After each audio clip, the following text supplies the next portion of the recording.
టాలీవుడ్లో టాప్ స్టార్స్లో ఒకరైన జూనియర్ ఎన్టీఆర్ తన నటనతో అందరినీ కట్టిపడేస్తున్నారు. రీసెంట్గా రాజమౌళి దర్శకత్వంలో వచ్చిన త్రిబుల్ ఆర్ మూవీ ప్రపంచం మొత్తాన్ని ఉర్రూతలూగించింది. ముఖ్యంగా అందులో జూనియర్ ఎన్టీఆర్ నటనకు విపరీతమైన ఆదరణ వచ్చి ఎన్టీఆర్ను గ్లోబల్ స్టార్గా మార్చేసింది. కొమరం భీమ్గా ఎన్టీఆర్ నట విశ్వరూపానికి వరల్డ్ వైడ్గా విపరీతమైన ఫ్యాన్ ఫాలోయింగ్ పెరిగింది. దాంతో హాలీవుడ్ డైరెక్టర్స్ సైతం ఎన్టీఆర్తో మూవీ తీసేందుకు పోటీ పడుతున్నారు. తారక్ ప్రస్తుతం కొరటాల శివ డైరెక్షన్లో ఎన్టీఆర్ 30 షూటింగ్లో దుమ్మురేపుతున్నాడు. అయితే ఎన్టీఆర్ వార్ 2 సినిమాతో బాలీవుడ్ ఎంట్రీ ఇవ్వబోతున్నాడని ఎప్పటినుంచో నడుస్తున్న టాక్.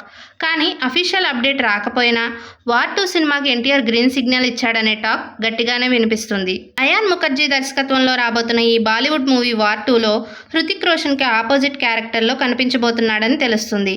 యష్ రాజ్ ఫిల్మ్స్ బ్యానర్లో తెరకెక్కుతున్న ఈ స్పై యూనివర్స్ మూవీలో నెగిటివ్ షేడ్స్ ఉన్న పాత్రలో ఎన్టీఆర్ కనిపించనున్నాడట. త్రిబుల్ ఆర్ మూవీ కోసం ఎన్టీఆర్ 45 కోట్లు తీసుకున్నాడట.